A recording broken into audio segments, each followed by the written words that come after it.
Hello everyone, summation maths classes में आपका स्वागत है। तो बच्चों, अभी तक जो है मैंने जेएसएससी सीजीएल 2023 के लिए सेट नंबर 12 तक कंप्लीट कर लिया है। अगर नहीं आप लोग देखें तो उसको जा कर के देख ले। आज स्टार्ट करेंगे सेट नंबर 13। ठीक है, तो चलिए देखते हैं आज का पहला क्वेश्चन। पहला क्वेश्चन दिया हुआ है cot 13 degree into cot 27 degree into cot 60 degree into cot 63 degree into cot 77 degree का मान ज्ञात करें। तो देखिए, इसमें क्या होता है ना कि अगर आप लोग को ये वैल्यू जैसे cot 13 डिग्री 27 डिग्री ये सब का वैल्यू तो हम लोग को पता नहीं है। अगर ऐसा दिया रहता है तो जो भी वैल्यू हम लोग को पता होता है, जैसे cot 60 डिग्री का वैल्यू जो होता है हम लोग याद किए हुए रहते हैं, 0 डिग्री, 45, 30 डिग्री, 60 डिग्री, 90 डिग्री। तो cot 60 डिग्री का वैल्यू कितना होता है 1/√3। तो इसको जो है आप डायरेक्ट यहाँ से टिक आउट कर सकते हैं। ठीक है, या तो अगर आप लोग को देखना है एक्सप्लेनेशन कैसे ये टिक आउट हम लोग करेंगे तो दिखाते हैं आपको। तो देखिए, cot 13 डिग्री को क्या लिख सकते हैं, यहाँ पे एक फॉर्मूला होता है आपका cot 90 degree minus theta equal to होता है tan थीटा। ठीक है, इसी पे जो है हम लोग कन्वर्ट कर देंगे इसको। तो cot 13 डिग्री को क्या लिख सकते हैं हम लोग, cot 90 डिग्री माइनस 63 लिखेंगे, 77 लिखेंगे। तो वो अगर इसको हम लोग हटाएंगे तो क्या हो जाएगा 13 डिग्री। तो ये तो हम लोग लिख सकते हैं। ठीक है, तो यहाँ पे क्या हो जाएगा tan 77 डिग्री। ठीक है, दूसरा चीज़ क्या है cot 27। तो cot 90 डिग्री माइनस 63 इसको लिख सकते हैं। तो यहाँ पे क्या हो जाएगा tan 63 डिग्री। ठीक है, तो यहाँ से ये जो है आपका फॉर्मूला बन के आ गया। क्लियर है? ठीक, अब क्या करेंगे हम लोग, इसको पुट कर देते हैं वैल्यू को। तो यहाँ क्या हो जाएगा tan 77 डिग्री इंटू tan 63 फिर इंटू cot 60 डिग्री फिर cot 63 degree into cot 77 degree. दोनों में से एक साइड को जो है आप लोग को चेंज करना है, या तो tan को cot में चेंज कर दें या तो cot को tan में। ठीक है, जो आप लोग को अच्छा लगता है वो करें। ठीक है, तो देखिए होता क्या है कि tan जो होता है tan थीटा बराबर क्या होता है 1/cot थीटा। तो एक दूसरे का रिवर्स अगर मल्टीपल में आ जाता है तो क्या होता है कट जाता है। तो यहाँ tan 77 और cot 77 कट गया, tan 63 और cot 63 ये कट गया, बच क्या गया cot 60 डिग्री। अब cot 60 डिग्री का वैल्यू क्या होता है 1/√3। तो यही आपका उत्तर हो जाएगा। इसीलिए बोल रहा था कि आप डायरेक्ट इसको जो है काट दें और आंसर लिख दें। ठीक है, तो चलिए नेक्स्ट देखते हैं। दिया है कि यदि ये equal to 60 degree B equal to 30 degree है तो sine A into cos B plus cos A into sine B का मान ज्ञात करें। तो देखिए सबको क्या करेगा, अब देखिए इसमें जो है दो मेथड से आप बना सकते हैं। एक जो है आप डायरेक्ट वैल्यू पुट कर देंगे यहाँ पे sine 60 degree into cos 30 degree plus cos 60 degree into sine 30 degree. एक ये मेथड हो गया जो सब कोई करेगा। ठीक है, आप लोग को यूनिक क्या करना है, एक फॉर्मूला रट लेना है। ठीक है, होता क्या है कि sine A plus B equal to sine A into cos B plus cos A into sine B. ठीक, ये होता है। ठीक है, अगर इसी में आपको पूछ ले ये पहला फॉर्मूला, अगर दूसरा पूछ दे इसी में साइन ए माइनस बी पूछ ले तो इसमें होता क्या है sine A into cos B minus cos A into sine B. Clear है यहाँ तक? अगर कॉस में अगर पूछता है तो लिख देते, उसके लिए भी क्या पता अगर पूछ दे तो। ठीक है, जितना भी बन सकता है अपने तरफ से पूरी तरह एफर्ट लगाए हुए आप लोग भी कोशिश करें इसको नोट करते जाएं और आप भी कोशिश करें जहाँ तक हम करवा रहे हैं उतना करने का कम से कम।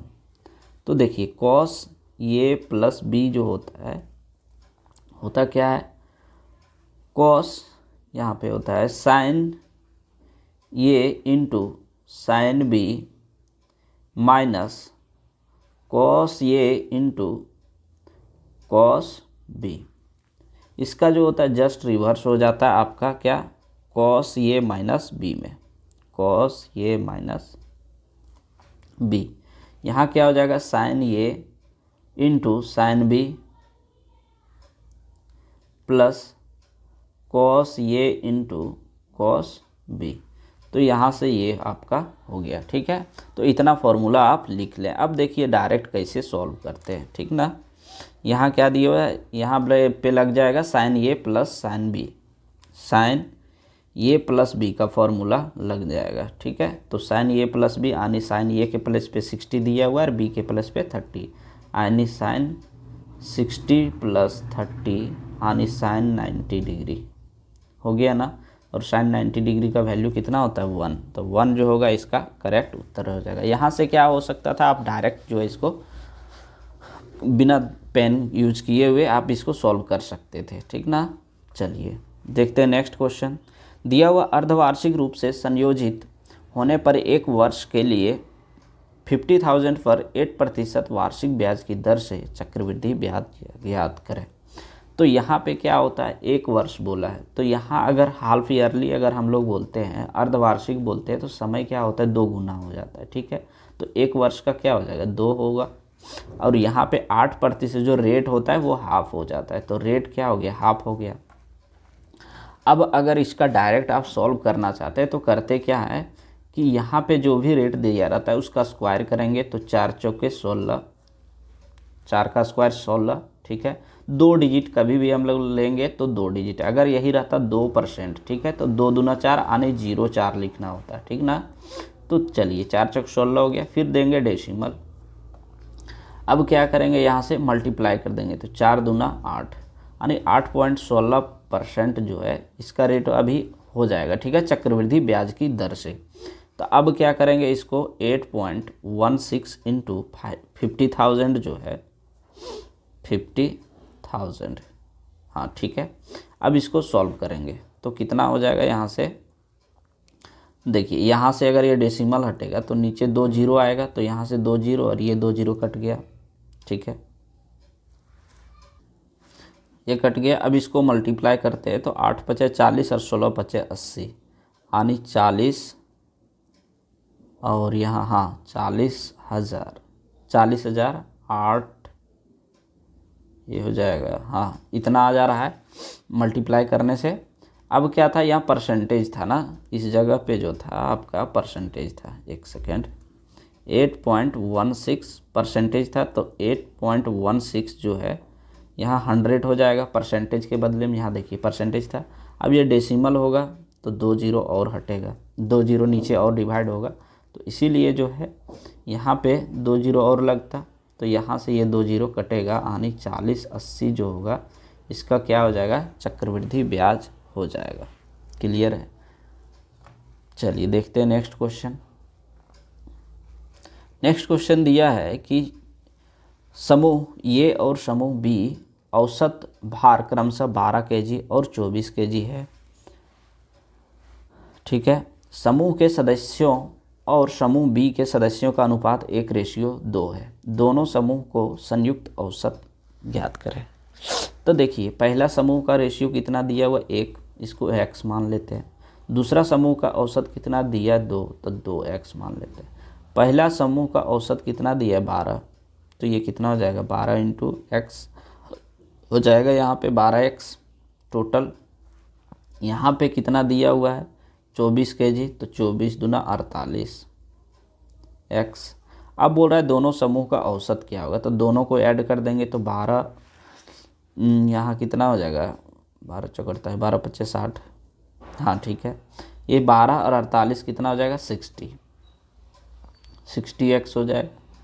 अब क्या बोल रहा है दोनों समूहों का, तो दोनों समूह क्या है x और 2x है, तो हो जाएगा 3x। यहाँ से x कट गया, 3 2 जा 6 यानी 20 जो होगा 20 kg जो होगा इन लोग का एवरेज औसत हो जाएगा।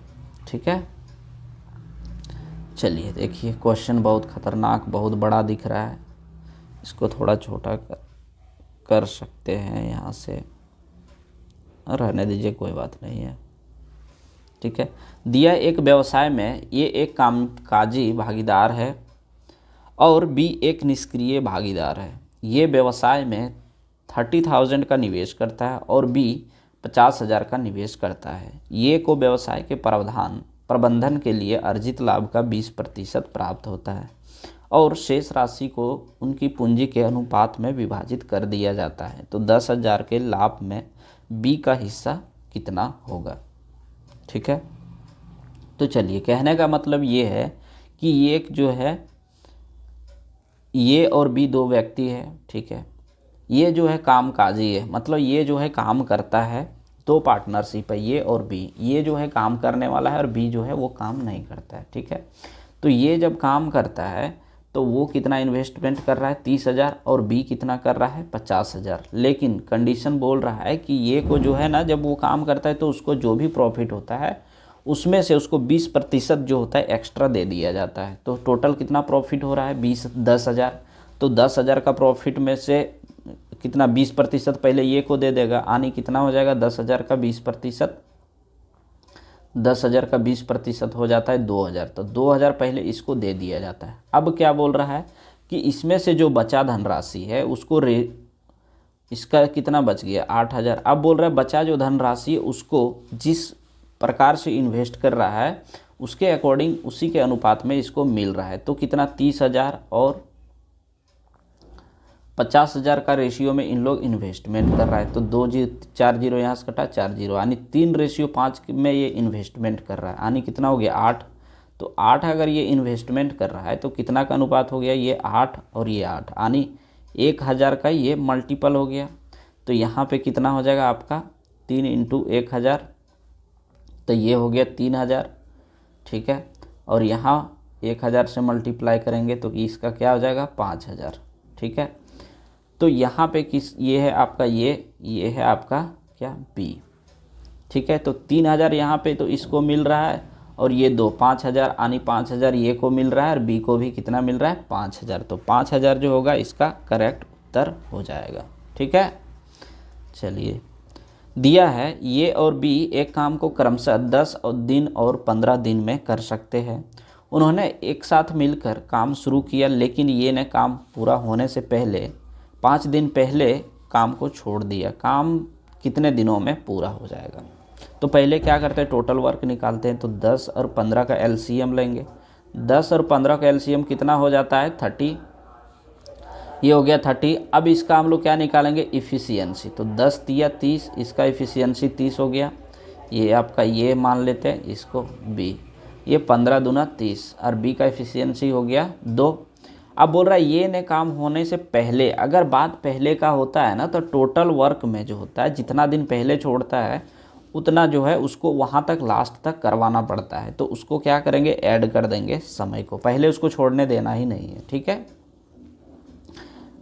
तो यहाँ पे कितना है 5 दिन। तो यहाँ से क्या करेंगे 5 से मल्टीप्लाई करेंगे तो 5 दिया 15, यहाँ 15 ऐड कर देंगे। अगर पहले बोल रहा है तो ऐड कर देना, अगर बाद बोल रहा है तो उसको सब्ट्रैक्ट कर देना। ठीक है, तो यहाँ पहले छोड़ दे रहा है तो 5 30 और 15 कितना हो जाएगा 45। ठीक है, अब बोल रहा है काम कितना दिन में पूरा होगा। तो 45 हो गया यहाँ, और रेशियो कितना था इन लोग का इफ़िशियंसी 3 और 2 5, तो 5 9 45, यानी 9 दिन में जो है ये पूरी काम जो है ख़त्म हो जाएगा। क्लियर है। चलिए एक दुकानदार पर 3 ब्रेड और 1 पैकेट जूस का मूल्य 323.5 है। ठीक है, इसी दुकान पर 5 ब्रेड और 1 पैकेट जूस का मूल्य 433.5 है। इस दुकान पर 2 ब्रेड और 2 पैकेट जूस की मूल्य क्या होगी। तो चलिए बनाते हैं इसको, इक्वेशन सॉल्व बनाना होगा। इसको ब्रेड को जो है x मान लेते हैं और जूस को क्या करते हैं y मान लेते हैं। ठीक है, तो 3x + y, 1y नहीं लिखते हम लोग। 1 अगर कभी भी जो होता है कोई भी अलजेब्रिक वैल्यू के साथ 1 हम लोग नहीं लिखते। ठीक ना, चलिए y इक्वल टू कितना हो जाएगा ये 323.50 ये हो गया। दूसरा में बोल रहा है 5 ब्रेड, तो 5x plus 1 packet juice equal to 433.50। ठीक, अब इसको हम लोग सॉल्व करेंगे। ठीक है, सॉल्व करेंगे, यहाँ पे माइनस, यहाँ पे माइनस, यहाँ पे माइनस घटा देंगे तो ये कट जाएगा आपका, बच क्या आ जाएगा -2x इक्वल टू यहाँ पे क्या बच जाएगा, ये पॉइंट 0 ये ख़त्म, 3 में 3 गया 0, 3 में 2 1, 4 में 3 1, तो यहाँ से कितना हो गया 110 हो गया माइनस में। तो x बराबर कितना हो गया, यहाँ से काटेंगे तो ये माइनस भी कटेगा तो ये हो जाएगा कितना 55 हो गया। आनी यहाँ से x का वैल्यू मेरा 55 आ गया, हम लोग को निकालना y का वैल्यू, तो 55 तिया कितना हो जाएगा 50 तिया 150 और 5 तिया 15। देखते हैं इक्वेशन फर्स्ट में पुट करते हैं इसको, तो हो जाएगा यहाँ पे 3 × 55 प्लस y इक्वल टू 323.50। ठीक, अब यहाँ से कितना हो जाएगा y इक्वल टू 323.50 माइनस यहाँ हो जाएगा 165। अब इसको हम लोग सॉल्व करते हैं, तो y इक्वल टू जो होगा यहाँ पे कितना हो जाएगा 0.50, और यहाँ से अगर घटाते हैं तो हो जाएगा आपका 13 में 5 8। ठीक है, यहाँ बच गया कितना 1, यानी 11 में 6 5, यहाँ बच गया 2, 2 में 1 1, यानी y का वैल्यू कितना हो गया 158.5। अब हम लोग से पूछ क्या रहा है ये 2 ब्रेड और 2 पैकेट जूस, तो जूस का रेट ये है, एक पैकेट जूस का रेट 158.50 है, तो 2 पैकेट का कितना होगा 2 से मल्टीप्लाई करेंगे तो हो कितना जाएगा, यहाँ से 5 दूना 10 का 0, यहाँ पे 0 0 हो गया, यहाँ कितना हो जाएगा 8 दूना 16 और 1 17 और फिर 15 दूना 30 और 1 31, यानी यहाँ से 317 रुपये हो गया। ठीक है, ये डेसिमल के बाद 0 का वैल्यू नहीं होता है, तो 317 रुपये यहाँ से हो जाता है। और यहाँ से कितना हो जाएगा, यहाँ भी 2 पैकेट बोला है 55 दूना 110, तो दोनों का मूल्य पूछा है, तो 317 प्लस 110 7 2 4, यानी 427 रुपया होगा इसका दोनों का मूल्य। ठीक है, तो 427 इसका करेक्ट उत्तर हो जाएगा। चलिए देखते हैं नेक्स्ट क्वेश्चन। दिया है 2 समरूप त्रिभुज MNO और XYZ होना चाहिए। ठीक है, मिसप्रिंट हो गया होगा यहाँ पे,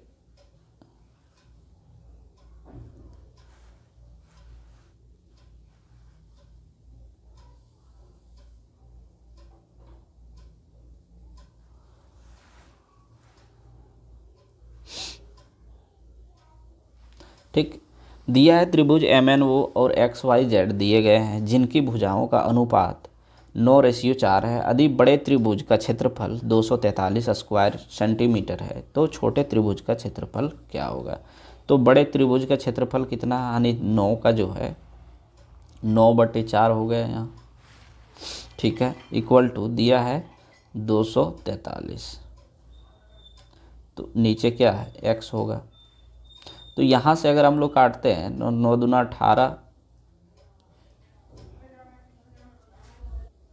तो यहाँ पे क्या करना होगा ना कि यहाँ पे जो है इस इधर स्क्वायर करना होगा। ठीक है, आप रेशियो को x मानेंगे तो x मान सकते हैं, तो यहाँ पे क्या कर ले y मान ले। ठीक है, तो यहाँ पे क्या होगा, जब स्क्वायर ये आपका क्षेत्रफल पूछेगा तब स्क्वायर करना है, अदरवाइज नहीं करना है। ठीक ना, तो यहाँ पे कितना हो जाएगा 81 का x स्क्वायर, और यहाँ हो जाएगा 16x square equal to 243/y। ठीक, अब यहाँ से अगर काटते हैं तो 81 3 हो गया, और यहाँ से ये कट गया x स्क्वायर। अब क्या हो जाएगा, क्रॉस मल्टीप्लाई करते हैं तो 16 × 3 बच गया, तो 16 3 48 जो होगा इसका क्या हो जाएगा छोटा त्रिभुज का क्षेत्रफल, तो 48 जो होगा इसका क्या हो जाएगा करेक्ट उत्तर। ठीक है, देखते हैं आज का नेक्स्ट क्वेश्चन। दिया केंद्र वो वाले एक वृत्त की जीवा ये भी है जिसकी लंबाई 20 सेंटीमीटर, वृत्त की त्रिज्या 12 सेंटीमीटर है, तो ये वो बी का क्षेत्रफल क्या होगा।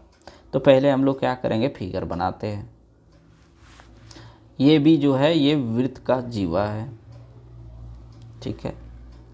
चलिए बना देते हैं, ये भी वृत्त का जीवा, ये हो गया, ये भी वृत्त का जीवा है।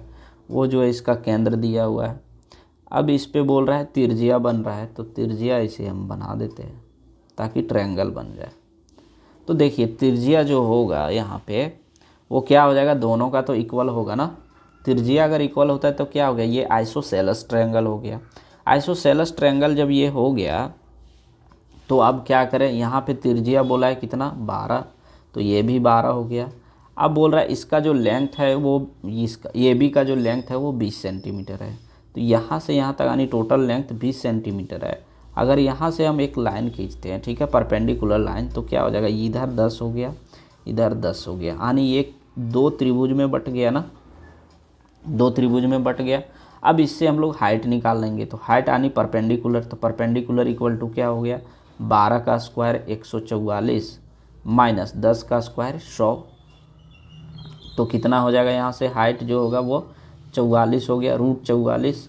अब इसको अगर हम लोग काटते हैं तो 4 × 11 यानी 2√11 आ गया हाइट इसका, क्लियर है। अब क्या करेंगे, इसमें हम लोग निकालते हैं क्या, एक सेकेंड, हाँ फॉर्मूला लगाते हैं राइट एंगल ट्रायंगल का। तो राइट एंगल ट्रायंगल का अगर फॉर्मूला लगाएंगे तो कितना हो जाएगा, 1/2 इंटू बेस इंटू हाइट होता है। तो यहाँ से 2 त्रिभुज बन रहा है, 2 × 1/2 इंटू बेस कितना दिया हुआ है मेरा, 20 दिया हुआ है, इंटू हाइट कितना दिया हुआ है, 2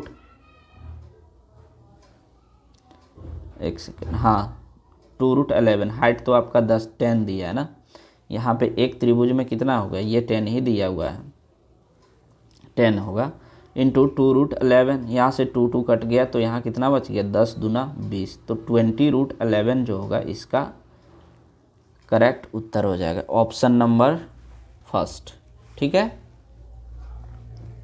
चलिए देखते हैं नेक्स्ट।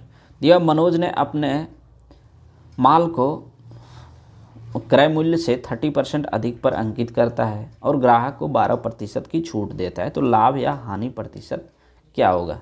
तो देखिए कोई भी जो है हम लोग 100 मान के चलते हैं। अब क्या करता है ना, ये 30% जो है बढ़ा के अंकित करता है, ये इसका CP हो गया। और यहाँ पे क्या कर रहा है ना कि बढ़ा के 30% अंकित करता है, यानी ये हो गया आपका MP। अब क्या कर रहा है, MP पे ये डिस्काउंट भी दे रहा है। डिस्काउंट कितने का दे रहा है, 12% का। तो 130 का 12% कितना हो जाएगा, 15 है 156, यानी 15.6 जो होगा इतना ये डिस्काउंट दे रहा है, 15.6। अब इसको हम लोग घटाएंगे तो कितना हो जाएगा, 114 × 4 इतना हो जाएगा। तो देखिए 100 में से 114 अगर घटाएंगे तो कितना हो जा रहा है आपका, ये हो गया क्या, SP हो जाता है ना। तो SP माइनस CP अगर हम लोग घटाते हैं, यहाँ से अगर घटाएंगे तो 14.4 जो होगा इसका लाभ हो जाएगा, ठीक है। देखते हैं नेक्स्ट क्वेश्चन। दिया है कि 12 खिलाड़ियों के एक समूह का औसत भार 1.5 kg तब बढ़ जाता है जब समूह में 63 kg भार वाले एक खिलाड़ी के स्थान पर एक नया खिलाड़ी आ जाता है। तो नए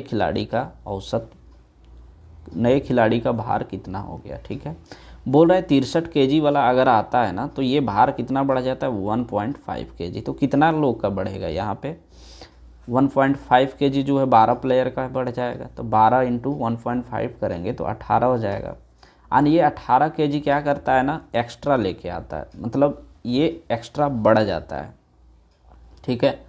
ये इतना जो होता है ये क्या होता है आपका, तो 63 kg वाला जो होता है ना, यहाँ पे 63 kg वाला पुराना जो होता है प्लेयर, उसके जगह एक नया जो प्लेयर आता है उसके, तब बोल रहा है कि 63 kg भार वाले के पास नया जब आता है तो नया जो आता है वो 18 kg एक्स्ट्रा लेके आता है, तभी जो है इसका 1.5 kg करके वजन सबका बढ़ जाता है। तो 63 + 18 अगर करते हैं तो कितना हो जाएगा यहाँ पे 81। तो 81 kg होता है किसका, नया प्लेयर का वेट, ठीक है। देखते हैं नेक्स्ट क्वेश्चन। दिया है कि एक दुकानदार ने एक उत्पाद को क्रय मूल्य से 40% अधिक अंकित किया और 10% का छूट दे करके उत्पाद को 3780 रुपया में बेच दिया, तो दुकानदार का लाभ प्रतिशत ज्ञात करें। तो देखिए ये क्या करता है ना कि 100 होता है इसका सीपी, लेकिन ये क्या करता है 140 रुपया यानी 40% जो होता है ये बढ़ा के लिखता है, 40% बढ़ा के लिखा। अब इस पे जो है 14% का छूट भी दे देता है। अब 10% का छूट दे देता है। 10% कितना हो जाएगा 14 हो जाएगा इसका। 140 का 10% 14, तो 14 अगर इसमें घटाते हैं तो 126 हो गया। ठीक है, अब बोल रहा है ये 126 जो होगा इसका एसपी हो जाएगा। तो बोल रहा है कि 126 जो है छूट देकर 3780 रुपये में बेच दिया, यानी 126 का वैल्यू कितना आ गया 3780। अब इसको अगर काटते हैं तो 3 बार में 126 दिया 378, तो यहाँ कितना हो जाएगा 30 का मल्टीपल होगा, यानी 100% का वैल्यू कितना हो जाएगा आपका 30 पे 20 यानी 3000 हो गया। ठीक है, अब बोल रहा है कि इसका जो है दुकानदार का लाभ प्रतिशत ज्ञात करें। तो देखिए लाभ प्रतिशत कैसे, ये आपका 100% क्या हो गया ये सीपी हो गया। ठीक है, तो 30,000 है, यहाँ 3780 यानी 780 रुपया एक्स्ट्रा में ये बेच रहा है। ठीक है, 780 इसका प्रॉफिट हो रहा है और 30,000 जो है यहाँ पे क्या दिया हुआ है आपका सीपी 3000 है ना, हाँ 3000 आ गया 3000, तो यहाँ इंटू 100, ये 2 जीरो से 2 जीरो कटा, 1 जीरो से 1, यहाँ से क्या कट जाएगा 26 दिया 78, यानी 26% जो होगा इसका करेक्ट उत्तर हो जाएगा। ठीक है, चलिए देखते हैं नेक्स्ट। दिया है ये भी वृत्त की एक जीवा है और इसका व्यास AOC इस प्रकार है कि कोण ACB 65 डिग्री है। यदि AT बिंदु ये पर वृत्त की स्पर्श रेखा है तो कोण BAT किसके बराबर होगा। तो पहले हम लोग क्या करते हैं, इस तरह का क्वेश्चन में फिगर बनाते हैं। तो पहले फिगर बना ले रहे हैं, ये हो गया। बोल रहा है ये वो सी जो है इसका व्यास है यानी डायमीटर है, ये वो सी जो है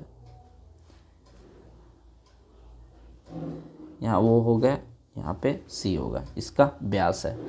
अब फिर बोल रहा है कि ये भी इसका जीवा है, तो यहाँ से ये भी इसका जीवा है। अब बोल रहा है BAT जो होगा यहाँ पे क्या दिया, AT पर ये इस प्रकार जो है एक स्पर्श रेखा खींच रहा है, तो यहाँ से जो है ये से एक स्पर्श रेखा हम लोग खींच देते हैं। ठीक है,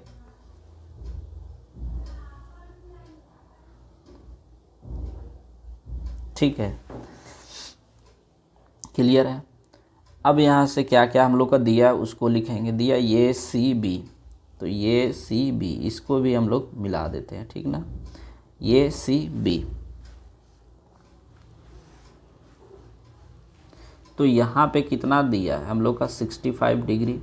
और कभी भी डायमीटर से जो है अगर सरकमफेरेंस पे एंगल बनता है तो वो 90 डिग्री का एंगल बनाता है, यानी 90 डिग्री इस जगह पे है।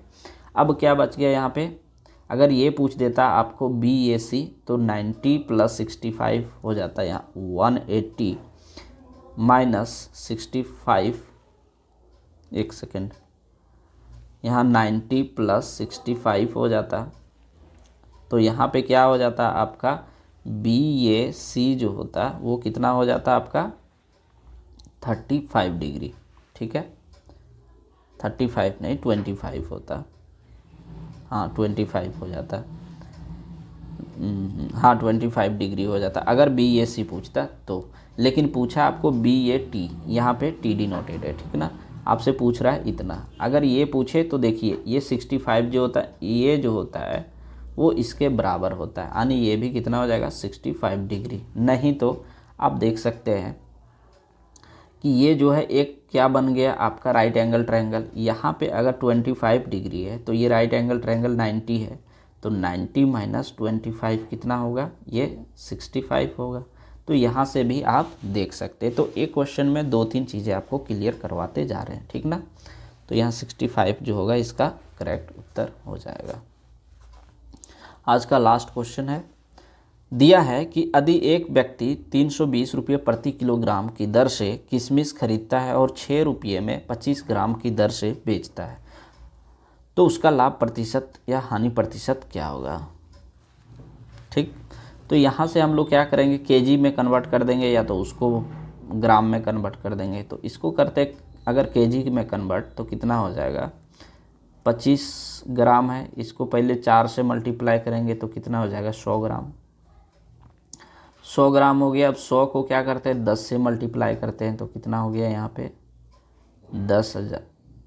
एक सेकेंड, हाँ 100 को 10 से करेंगे ना, 100 को 10 से करेंगे तो 1000 ग्राम, यानी ये क्या हो जाएगा 1 केजी के बराबर हो गया अभी।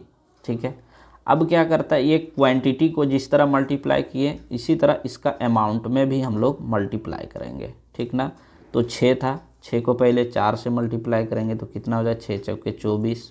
अब फिर इसको यहाँ पे जो था क्वांटिटी को यहाँ लिख देते हैं, क्वांटिटी जो था उसको 10 से मल्टीप्लाई किए तो इसको भी 10 से मल्टीप्लाई करेंगे तो 24 240 हो गया।